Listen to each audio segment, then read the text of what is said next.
My name is Chuck. I'm Lou. I'm the toothless one today. Uh-oh. We were talking about that. We got cut off, right? Goes Yeah. back. We this technology stuff's killing us. Yeah, because we're talking like a minute in and I look up and I'm not seeing it recording anything.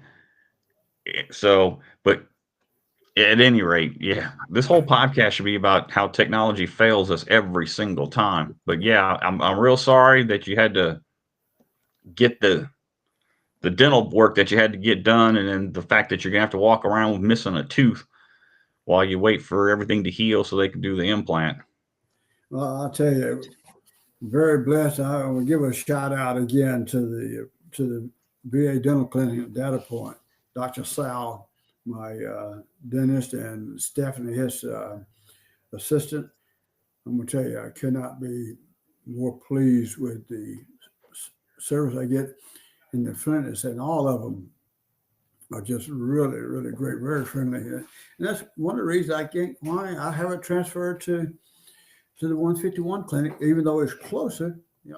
I'm comfortable there, and the people I associate with, I know them, and they get the person. Like the one lady who's our friend, always listens to our podcast. She's from Columbus, Georgia. I Okay. see she'll come out just like the other day. I, I showed her to Tina. She was waving at me like that when she was walking in and stuff. Yeah, that's the way it should be. Every time you go see anybody, you should be have that kind of service or reception. That's the way people should be. Period. I agree. Yeah, If you're gonna do it, at least try to have some fun, right?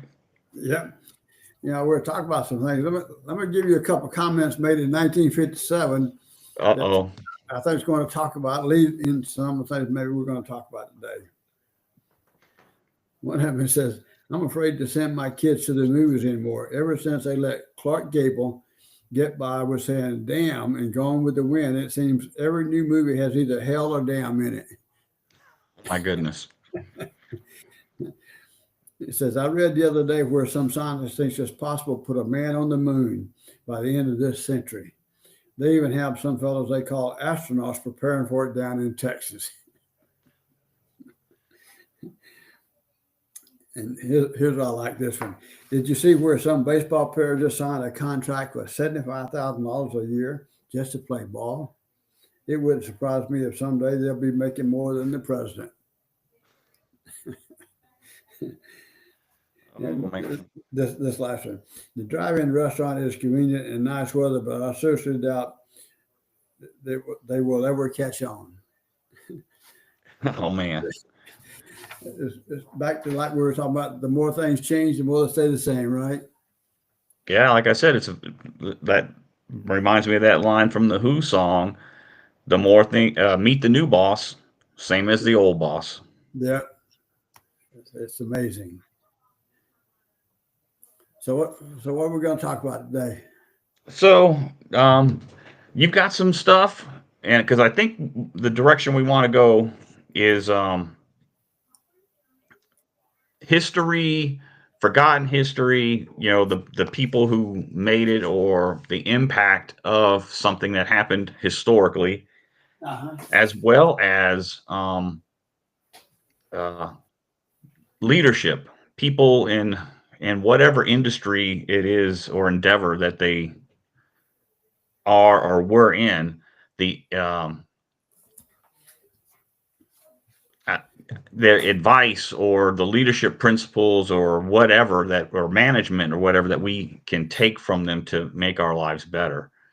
And so I've been thinking about this kind of like all week off and on, and sat down early this morning when I got up, and I'm like thinking about what to talk about, and then it dawned on me, it's the beginning of February, and I think it is Groundhog Day, but I don't even know what happened.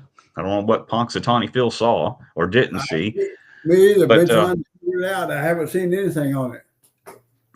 it being Black History Month, and you being retired Air Force, me being retired Army, but working for the Air Force, this one group, because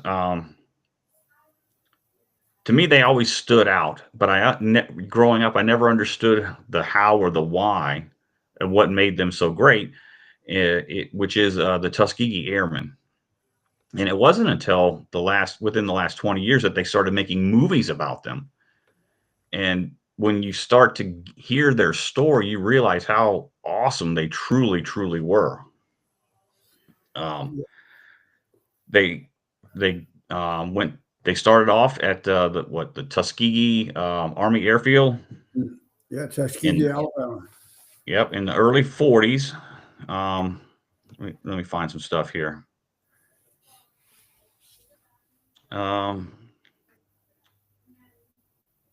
The field is named for Tuskegee's University's President Dr. Robert Morton at Morton Field.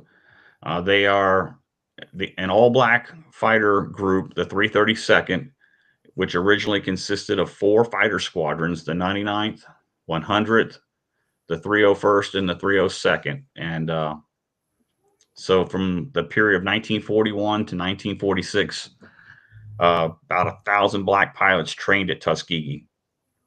But what they were most famous for was the bomber escorts. Exactly. And I can't remember which movie it was in, but there was a line from one of the bomber crew because he was like, "Oh, they're coming. They've never lost a bomber." Well, that's a myth. They had suffered some bomber losses when they were escorting, but let me see. So between February 1944 with the 12th Air Force, the flying air patrols over Naples Harbor and the Mediterranean Sea. In April 44, the 332nd Fighter Group transferred to Ramitelli Airstrip near Foggia in Italy, and they were tasked to escort the long-range heavy bombers from the 15th Strategic Air Force. So what is significant is their effectiveness and success is that they established an incredible and unprecedented record of flying 200 of its 205 bomber missions, escorts. And they have the lowest amount of bomber losses of any unit that they escorted. The 99th Squadron received 2 presidential unit citations for outstanding tactical air support and aerial combat. And one of the coolest things ever is Lieutenant Pearson from the 302nd. He used his aircraft's 50 caliber machine guns, strafed a destroyer, causing it to explode and sink. A fighter aircraft, Dad, no bomb, just his guns, ends up causing a destroyer to sink. How freaking badass is that? Yep. When I was in the Sky Marshal program, the guy who was in charge of that was General Benjamin O. Davis. And he was one of the original Tuskegee Airmen. He was a captain. Yes, of it. And they're the red tail fighters, right? Yes, they painted their the tail, pretty much the whole back end of the aircraft, because they wanted it to be bold. They wanted the enemy to know who they were when they came upon them. Exactly. Again, more boldness, the audacity, the balls that it took to be like that. Yeah, and the leadership from all those guys is leadership. It doesn't matter who you are or what you are. All leaders pretty much have those same qualities. But what strikes me is, what did they have to prove? Because they were already marginalized and not seen as effective. There were people in the military that didn't want them to be fighters. There were people that didn't think that they could fight because they would be cowards and run away. All of this for a country that that point in history didn't want them, segregated them. The military wasn't even not segregated. It was still segregated at that point. Exactly. Yeah. that Yeah. drive, that leadership, like where did that come from within to try to prove something to people that didn't care? Obviously there were people that did and fought for them to be there, but they were up against everything. And then on top of that, an enemy that's trying to kill them. Well, that's as Americans, we all have those same values. And unfortunately, they were not given the opportunity or credit of what they could do and what they did do. When you go back and read a lot about the things they did, there was one story I read once before. I can't remember now exactly all the details on it, but it was in a fighting unit, something like the Battle of the Bulge. I'm not sure exactly what it was. They didn't want to send any people in there because they knew, but this black unit, I forgot the unit number now. So they put them in, and guess what? They went in and kicked ass and took names, and all of a sudden it opens eyes up that these guys can do the same thing everybody else could, and they did it when nobody else wanted to do it. I forgot exactly where I read that story, but it's similar to those what I just said type thing. I think you're thinking of the 761st Tank Battalion. Could very well be. So, there is a road on Fort Hood, now Fort Cavazos. It's called the 761st Tank Destroyer. I can't remember the road. Yeah. So, unfortunately, they don't always get to do, and I'm glad that we're starting to make more and more movies. Did you watch that movie series? It's been a couple of years now. They talked about the Tuskegee Airmen. They showed them all the way through the World War. I've seen a few of the movies. Yeah, so, but there was one called Red Tails. I can't remember all of the names of the movies. Yeah, so, but there were some real true fighting people. In fact, in Vietnam, in the area I'm from, in the SEAL Phoenix City, Pittsview, Hurtsboro area, 7 people from SEAL, Pittsview, and Hurtsboro, Fort Mitchell, 7 people were killed in Vietnam. 6 of them were African American. One of them was my best friend, Bruce Tyndall. That was from that little small area. You're talking about 3 or 4 little communities, about 500 people, about 2,000, maybe 3,000 at the most. 6 of the 7 sacrificed.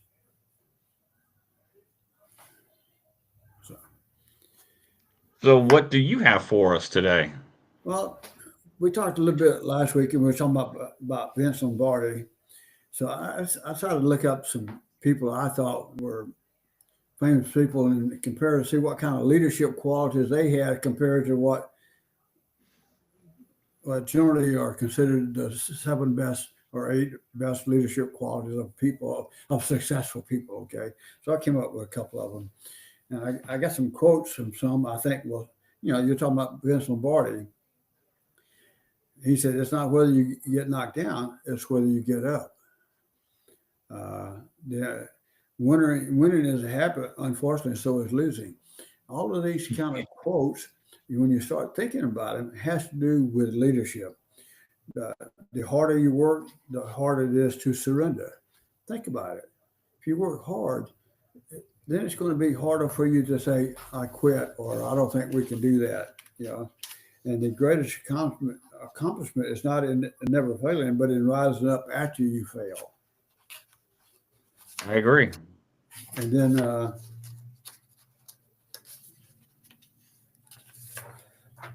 got from Bear Bryant.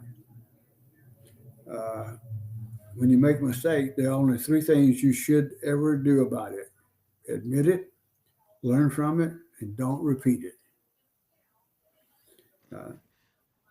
It doesn't get much simpler than that, does it? No, it does. And think about it. You made a mistake. Admit you made it. Most people don't want to admit they made a mistake. So the hardest part is admitting it. Learn what you did wrong and don't repeat it. Then, then the other things that the first time you quit, it's hard. The second time it gets easier. The third time you don't even have to think about it. You think about all the business aspects of what you and all these people, what I think about the people I've worked with and gone through, Jorge Garza, for example. These things we're talking about, fits all those leadership traits of some of the people, Maynard, Haskell Maynard, then football changes and so do people. The successful coach is the one who sets the trend, not the one who follows it. And one of the quotes from him, if you believe in yourself and have dedication and pride and never quit, you'll be a winner. The price of victory is high, but so are the rewards. And it's not the size of the dog in the fight, but the size of the fight in the dog. I agree. One of the other quotes from him is, the ingredient that separates winners from losers. No coach has ever won a game, but what he knows is what his players knows that counts. Then when he talked about team quotes, he says, I don't have to apologize for who I play. I'm trying to win the game. That's exactly what successful business people do, if you stop and think about it. You don't have to apologize for who you play. You just want to win the game. Whether it's building people, building your business or whatever it is, one of the other things he made a quote from, he says, I ain't won but one game. My team won the rest in spite of me. What does that say about character? It humble. Yes, it is. One of the other ones that I really liked when I was looking at was Warren Buffett. It's not so much about what he has done as to what he hasn't done. With all the demands on him every day, Buffett learned a long time ago that the greatest commodity of all is time. He simply mastered the art and practice of setting boundaries for himself. And he said the difference between successful people and really successful people is that really successful people say no to almost everything. So how many times have you had to say no to something at work in the position that you're in? A lot of times, right? So try not to say no. I try to, say yes to things. It's not the fact of saying yes, it's what you're saying no to. Yeah. That's what's important. That you're able to recognize and see things and visualize it. And that's some of the things we'll talk about a little bit later too.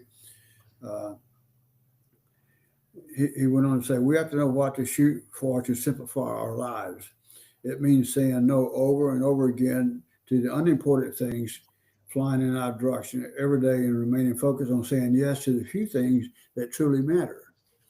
You can have 100 things. Out of those 100 things, there may be only 3 things that matters. Why are you going to focus on the other 97? And it takes a very intelligent leader to recognize that, because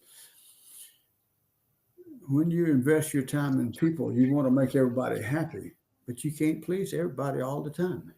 No. And that's why it's so important to learn how to say no to things that aren't important. Steve Jobs is another one. And he said it's about focus. People think focus means saying yes to the things you've got to focus on, but that's not what it means at all. It means saying no to the 100 other good ideas that are there. You have to pick carefully. I'm actually as proud of the things we haven't done as the things I have done. Innovation is saying no to 1,000 things. Very intelligent people, humble background and upcoming. Warren Buffett still lives in the house he still lives in the house he lived in when he was growing up. $32,000 home. Still lives in that home. And that'll get to one of the other.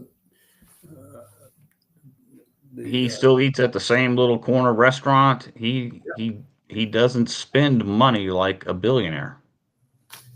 And it goes saying seven things successful people say no to every day. They say no to opportunities and things that don't excite them, speak to their values, or further their mission in life. They say no to superficial networking events in which people swap business cards and never hear from one another, because successful people don't network, they build relationships. That's That's deep. okay. They say no to spending with uninspiring, critical, or negative people who drag them down. Time is precious. They Yeah, say I no to definitely don't want to be around negative people. that. Choose a small circle of people who will energize you and challenge you to be better. And that's one thing I respect about Jorge Garza. He challenged all of us to be better. You could say what you wanted to say. He allowed you to voice your opinion. It doesn't matter what you had to say. Then he'd challenge you on whatever you. I remember one of the conversations that he and I had. He asked me to do something, and I did it. And he wanted to do something different. I said, "Then why did you ask me to do it? If you don't want to do it, tell me. We'll do it your way. But if you want to give me the opportunity, let's do it my way." He said, "Do it. If you fail, it's you. If you're successful, it's you." And that's what. And it turned out to be a good idea. It worked well for us. And from that point on, I changed my perception of him, and he changed his perception of me, because we're all on the same team. We all had the same goals. And he is able to, and that's But that's rare because ego always gets in the way, or almost always, from yes, one person or the other. yep. They say no to no. They say no to overworking. It's true. Some successful people and many entrepreneurs put in 60, 80 hours a week. Very successful people aren't workaholics. Uh, It's hard to, especially when you're like in the zone and focused and you're trying to get something done. But along those lines, I told you about this, and this goes back into the coaching thing. There was a special on Amazon. It's called Coach Prime, and I only saw like a couple episodes of it. But man, I was grabbing a notebook. You can ask my wife, and I'm just writing down everything he's saying because it's just gold.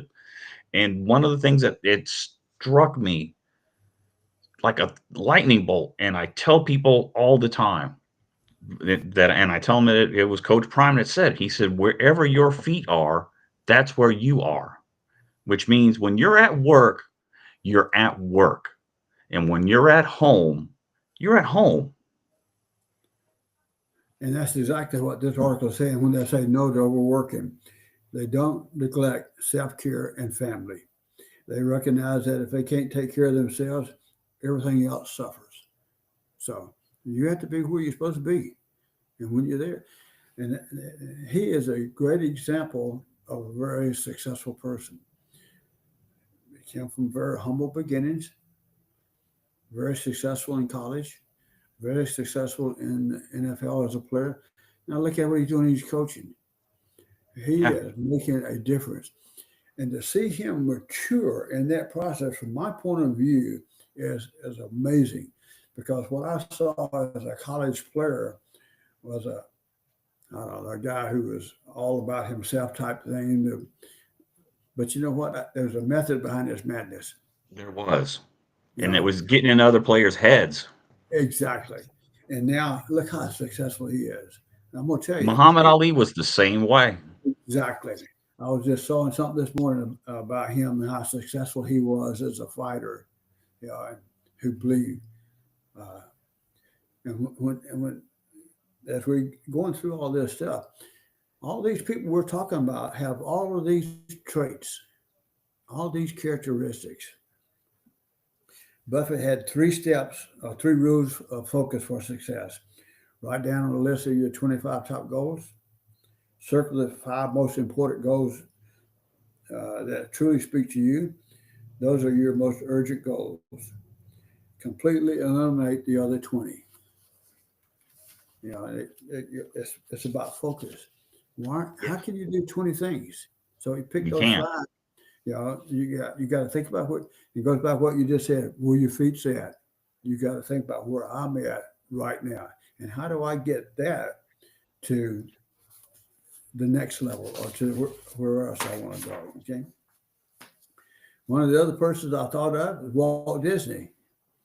The man behind the world's most famous mouse and most successful entertainment studio. Started his career as a newspaper artist in Kansas City. There he drew cartoons for a paper called Lifograms. Buzz with creativity and wit and stuff like that. He and his brother Roy put what little money they had left together and moved to Hollywood. Then they lost all the rights to everything they had. So guess what he did? Came up with something else. Came up with Mickey Mouse. Then what did he do after that? After two failed silent films, he created a sound-equipped short film called Steamboat Willie. Boat Willie. Yeah, he exploded, and from there on, for the rest of his life, he put his creative to work producing, other things. And here's the one that, to me, that hits home the most: is Sylvester Stallone. One of my favorite actors. And not only that, he's no better. He is perhaps the best example of a rags to riches story. For sure. Here's a guy who lived in his car, who had to hock his wife's ring and stuff like that. While he was doing all this, he wrote this movie. Mm-hmm. Then this play. Then he took it to them, and they liked it. And they said, "Well, we'll give you X amount of dollars for it." And he said, "No." He said, "I want the money, and I want to be the star." They said, "No, we don't want you to star." So he said, "Okay." So he took it someplace else, right? And after about the third time, being refused, somebody was smart enough to say, "Okay, we'll buy it for X amount of dollars, and we'll make you the star."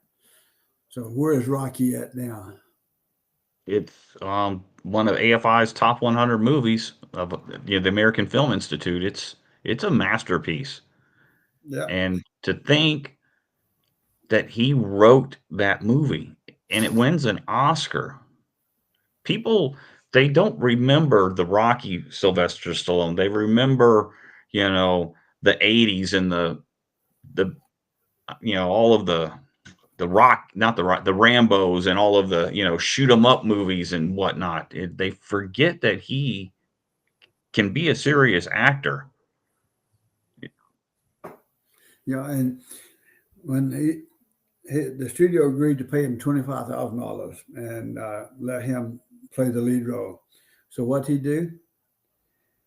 He immediately went out, bought a dog back because he had hocked his dog at, not hocked it, but he went to a place where you could sell it, and went to work. Got his wife's ring and stuff back, and he went on to be one of the most successful actors of all times. Isn't that his real dog in the movie at the pet store where he meets his future wife, Butkus? Isn't that the... Yes.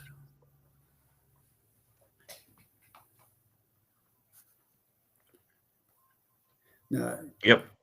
Having talked about all those people, I'd like to tell you some of the things that's made them successful. Vince Lombardi, NFL championships, 5 and 7 years. Had a 750 winning percentage. Had a regular season 89-29-4 regular season record. Coach of the year in his first year coaching. He's known for his discipline, attention to detail, and focus on the fundamentals. Emphasizing teamwork, perseverance, and work ethics. Motivated players with passionate speeches. Isn't that what we all do if we want to be successful? Yeah. Coach Bryant, 323 career wins, most wins by a college coach till broken by Eddie Robinson. And we're talking about the coach from Grambling. Exactly. One of the most successful, and actually was someone who Coach Bryant looked up to and admired. Then you look at Warren Buffett. He's best known as one of the best investors in the world. In October 2024, his net worth is $147 billion, making him the 8th richest person in the world. Omaha, Nebraska. He still lives in the first home he bought. His childhood was fraught with struggles. He was raised in a broken home, often shuttled between foster homes. His parents divorced, further shaking. I'm talking about Stallone, Sylvester Stallone. He was one fraught with struggles. He was raised in a broken home and shuttled through foster homes. Parents divorced. Despite these challenges, he still had a deep-seated passion for acting. He may have gone on to become one of the most successful, but the path to success was not easy for Stone. He suffered a complication during his birth that left him with a slight droop on his face and a minor speech impediment, which led to bullying at school. And that's why you see in the movies sometimes all those facial expressions. Yeah. There's a reason. Those. Walt Disney was successful through innovation, diversification, and focus on quality innovation. Disney was a pioneer in animation. He was also a futurist who experimented with new filming and theme park. He expanded his company's portfolio to include theme parks, television shows, quality. His core values included optimism, family values, and attention to quality. He never lost his childlike sense of wonder. Okay. So, all right. Now, having said all that, all those people, here's some habits that all those people have in common. And I'm going to say this not to embarrass you, but when I went through this list, because I think you are very successful. I think my daughter, Christina, is very successful. 2 different career paths in life. But I'm extremely proud. And when I get through, I'm going to ask you which one of these qualities you think you've. I'm going to make that face smile a little bit and embarrass you a little bit and make it turn red. 10 habits. Organization. One of the most frequent mentioned habits in sexual life is organization. It takes planning as well as setting priorities and goals. And as a leader, that's what you have to do. Relaxation is you gotta be able to relax. Relaxation comes more easily to those who are organized. So perhaps for some time it's more of a natural byproduct than a conscious decision. Yeah. Taking action. Third on the list of successful people is an inevitable action habit. It's important to organize, to plan, and to set priorities, but without action and plan, there's nothing done on potential.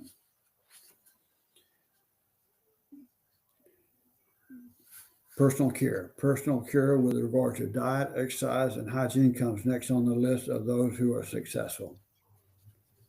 Positive attitude. According to many successful, having a positive attitude is not just a result of it, it's one of the root causes of success. If you're not positive about it, how can anybody else? If you can't exhibit that positive attitude, how is someone else going to respond to it? Networking. Successful people know the value of exchanging ideas with others through networking. They also know the value of collaboration and teamwork. So networking is going to help you. But you know what? You got a team around you is probably more valuable or just as valuable as they are. And they have some great ideas. And they just have to have somebody to listen to or somebody to bring them out to make you think about that process, okay? Then frugality. Frugal is not the same as being stingy. Frugal is a habit of being thrifty with money and resources. It's also a habit of being economical. Learning to be economical comes through avoiding waste, which automatically results in efficiency. Successful people avoid overspending. Instead, they comparison shop and negotiate. The result is financial success. Rising early. The more time one can devote to being successful, the more likely successful results. Successful people are accustomed to rising early, and that habit repeatedly appears among those who do well in life. Early risers have a massive membership among successful people. A few notable that includes Sir Richard Branson of Virgin Group, Disney CEO Robert Iger, former Yahoo CEO Marissa Mayer. Sharing. Sharing donation to charity or the sharing of ideas. Successful people have a habit of giving. Some of the most well-known successful philanthropists: Bill Gates, Oprah Winfrey, Mark Zuckerberg.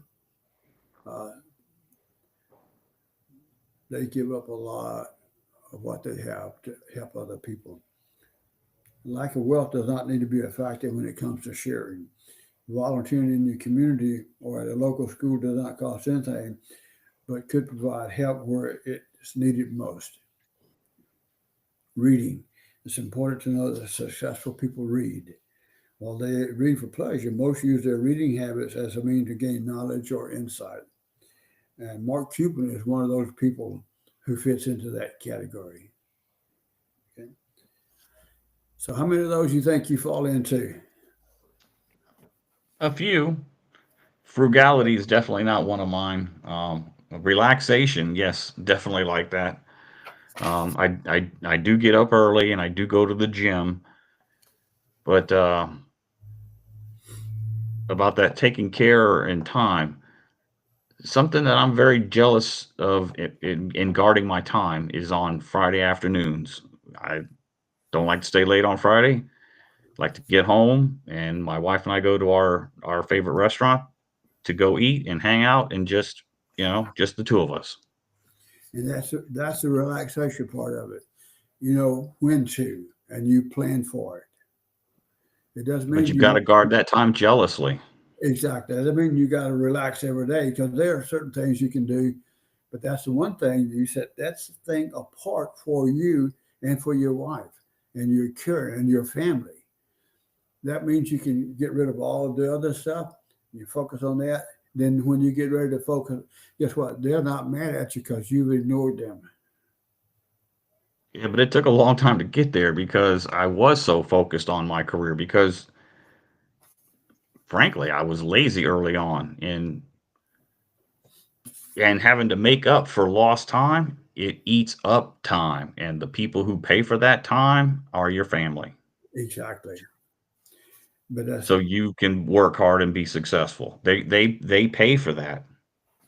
and that's why families, I think, are probably the most important part of everyone's success. You have to take care of family, and family has to take care of you. I have a philosophy: life is 60-40. 60% given, 40% taken. Yep, you put 60% in, but you can only take 40% out of life. That doesn't matter what you do. That 20% difference is a difference of people, a difference of perspective. Your mom's Catholic, right? Hmm. And I'm Baptist. Did that keep us from getting married? No, it Nope. didn't. Where did we get married at? In a Baptist church. Did that Yep, you bother did. you? You know, those are examples of that 20% difference of, I've always believed that life, work, whatever it is you do in life is 60-40. You got to put 60% into it, but you can only take 40% out. And that 20% difference is perceptions of a lot of different things. Yeah. So what Yep. else? See, I think you're a good organizer. I think you're good at taking action. Yeah, I think I have no problem taking action. I think your personal care. I think you're at taking care of yourself and all those around you. I I think try to. I try to get to the gym on a regular basis. you have a positive attitude. You like to network. Sometimes. You do. Sometimes. But that doesn't mean you're all the giddy all the time. No, And you're right. It is about a positive mental attitude. If everything is bad, then everything's going to be bad. the one person I think of, and that is Andrea Acera. She was one. She is my best friend as far as work goes and outside of work and stuff. And the first time I met her was when I first went to work with Whataburger. She was doing the orientation. She is just a phenomenal leader, lady and has achieved so much and has affected so many people. I think you're frugal in what you do. I don't think No, you're I don't. stingy. No, You are. I'm not. Yes, you are. You're frugal in what you do. You're not stingy, but you are thrifty about what you do. When we go on a trip, I don't have to worry about how much money we're going to spend because I know it's not going to be excessive. I know it's going to meet our needs, but it's not going to be excessive. You know, make decisions of what's good and that one last trip when we had the the car that was electric. Electric. See, and that goes to quick decision making. Very quickly you realize that it wasn't going to work for us, right? No, and I didn't want to struggle the whole way, trying to find a place for it to charge, forgetting how to start the car. Dad, we couldn't even get that car started. Yeah. And guess what? I think there's been a little frugal in that too. Wasn't stingy, but we didn't No, waste any money by it, did we? no, And we because didn't. of your attitude and being able to network and talk to people, we got a pretty good size discount when we turned that car back in, unknown to us what was going to happen. True. You know, I think you're an early riser, Didn't always start out that way. and I think you are a good reader. I think you read a lot. Oh, that I do like to do. I You love have to read. a wide vocabulary of reading, not just one or two little things and stuff like this. You know who I owe that all to? The reading and the vocabulary. Your mom, You got it.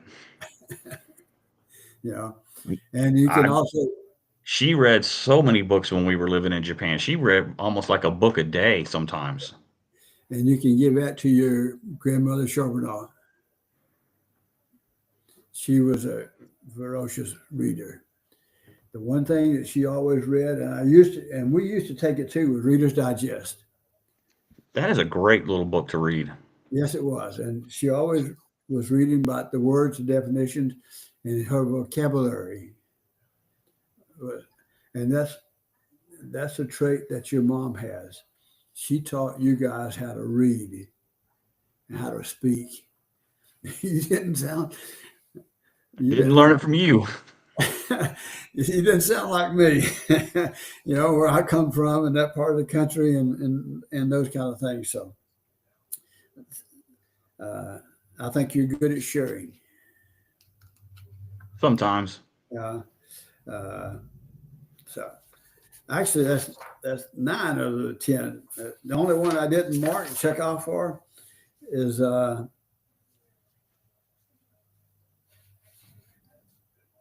was the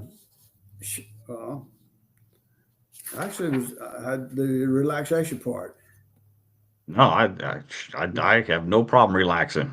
Yeah. So those are the 10 habits, and when you start thinking about all those people we just talked about, Martin Luther King, I would have to go back and look at him, but I can tell you based on what I've seen from him, he shares those same traits.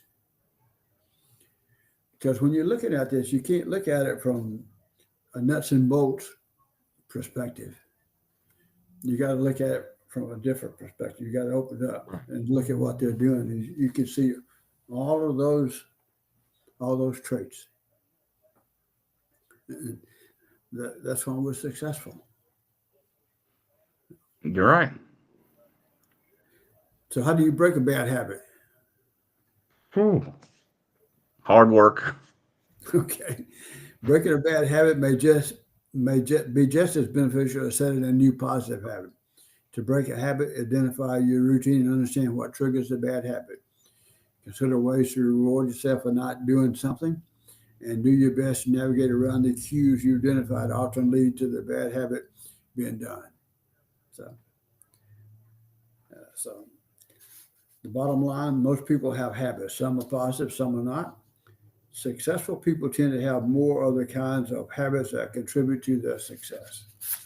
So that's kind of what I was looked at. I thought it was pretty interesting. And Yeah, it is. It's a little bit long, but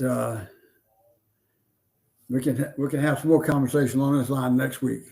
Yeah, as long as you're not as full of crap on some of that stuff.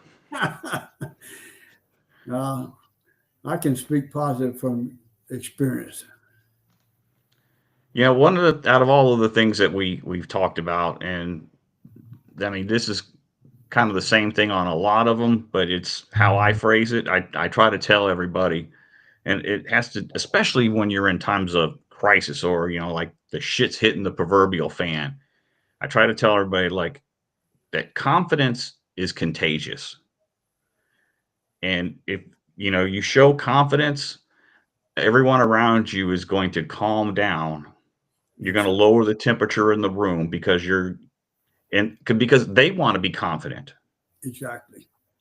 So you've got to project that air of confidence, whether you're shaking in your boots or not, when you have to make those decisions. You're exactly right. And they'll take their cue from you, and they'll rise up to the occasion based off of their perception of the leader. Keep your head while everybody's losing theirs. Yep. Exactly. Well, anyway, we'll do some more research on this, and I'm very interested in what you're talking about on the Black History Month and the Tuskegee year. I'm going to do some more research next week. Yeah, you know what? Do some research into them, and then look into the Buffalo Soldiers. Yes, absolutely. Yeah, write this down because my memory is not as good as it used to be. Another famous Army unit, the Buffalo Soldiers. Legendary.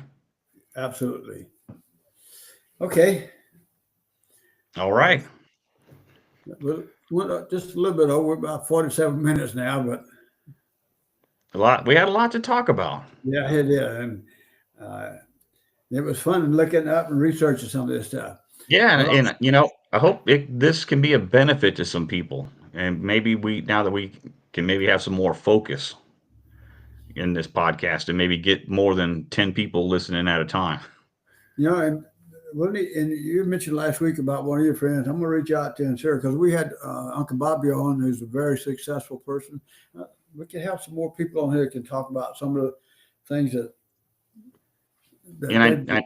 And I need to finish the episode of the podcast for Bill Huff in real estate, because that's something that I'd like to get more interested in and make my money work for me through that realm. Okay. I need to listen to that some more before I reach out to him and see if he wants to come on and talk, and maybe we can have, like a separate little weekly series with him apart from this. Who knows, because it's all about cross branding. Totally agree. All right. I'm going to go eat some more chocolate pudding. Your mother would make you say pudding, but it's pudding. Yep, it's pudding. All right. All right. Y'all take care, everybody. Bye. Love you guys.